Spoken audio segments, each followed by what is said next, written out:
In this video, traders, we're going to look at how to never break a trading rule again with one simple trick that worked for me, and maybe it'll work for you. Stay tuned. Hey guys, warm welcome to you. Thank you for joining me. All right, so this is something that I think I've shared before, maybe hidden in a video rather than doing an exclusive video, but it's something that's worked so well for me many years ago, probably 16 or so years ago, that really helped me recognize how important the rules were. Now, you do have to still continue to work as a trader, of course you do, but sometimes this can help get you over the big hurdles. It's something that I think YouTube subscribers and viewers would benefit from as well. So this trick is this. So what you need to do is you need to have more attachment to the capital. What we tend to do as traders is we break rules because we're so blasé about the numbers on the screen. We see the thousands of dollars in our trading account, or millions of dollars if you're fortunate enough to have millions of dollars in your trading account, and we go, okay, that's just numbers on a screen. I'm going to risk X, I'm going to risk Y.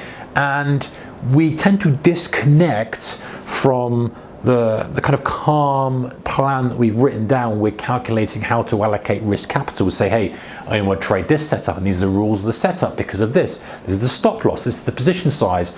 And we break those in the heat of the moment because we think we know better and we have a kind of a less of attachment with money. So try this trick.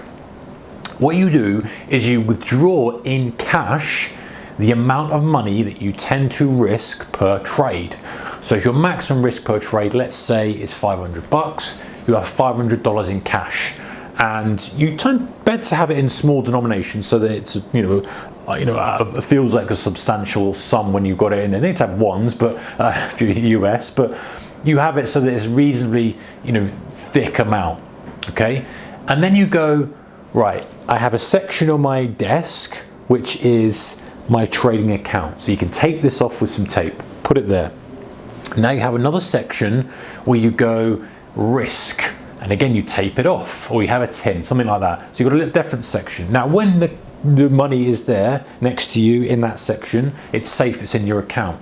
When you're about to take a trade, you need to take that money and you need to physically put it in the risk section and say, I'm prepared to lose that money.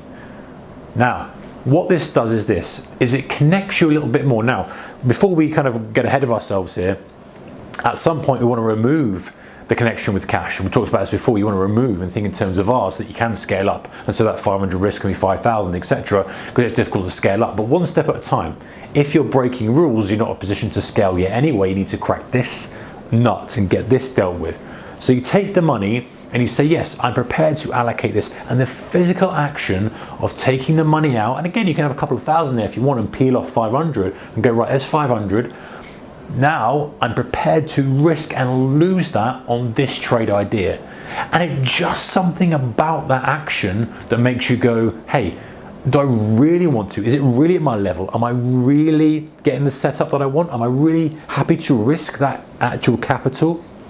And very often you go, no, you know what, it's not really that great. It's probably a grade B setup. Maybe I'll risk 250. Okay, I feel, well, I'm prepared to leave that, and if I don't make it, lose that. And you start to think, yeah, actually I am, it's setting up nicely, it's this. So it just is, again, it's just something different rather than just clicking the button and putting the ticket in, filling your ticket in, taking the trade, putting your stop loss in, and just seeing the numbers go up and down. It's something different that encourages you not to break your trading rule because you realize the consequences in a physical form in terms of notes, what that will do to your trading account. So then you peel off the money, you go, right, yes, I like this trade, it's a great setup, it's a good strategy, I'm fully prepared to risk 500 bucks on this because this could be making me 2 grand or whatever it may be. Yes, I'm fine with losing that. If that doesn't work out, am I happy? Have I made the right decision? Yes. And it's just that, doing this physical action of seeing the money, number one, of having the money, handling the money, and then physically letting go of the money before you've taken the trade,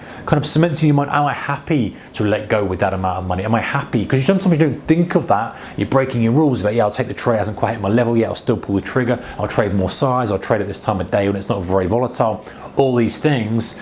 and we don't consider how we'd feel if we didn't have the money, we lost after trade. So this way, this different action that's very unusual, this is something that is kind of using a different part of the brain, can make you think, well, I don't want to break the rule because I value this $500, I value this $1,000. I'm not just going to throw it away just because I think this is happening. It's not a professional approach. So just sometimes rewiring the mind a little bit into the way you're thinking. So consider trying that out, guys.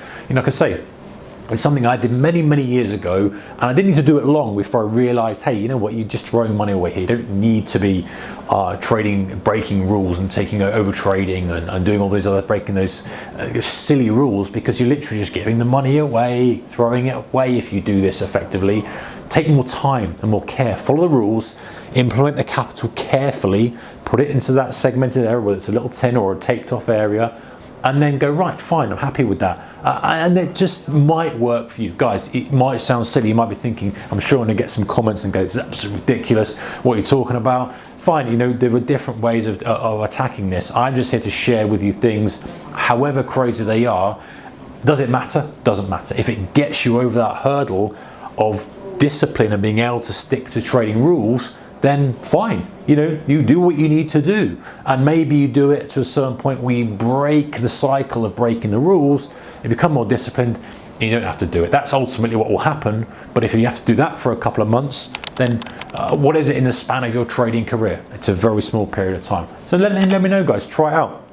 If it works for you, let me know in the comments as well. If you've got another way of doing it, also appreciate your guys' feedback and thoughts and ideas in the comment section below. Thank you, guys. Take care. See you next one. Bye-bye.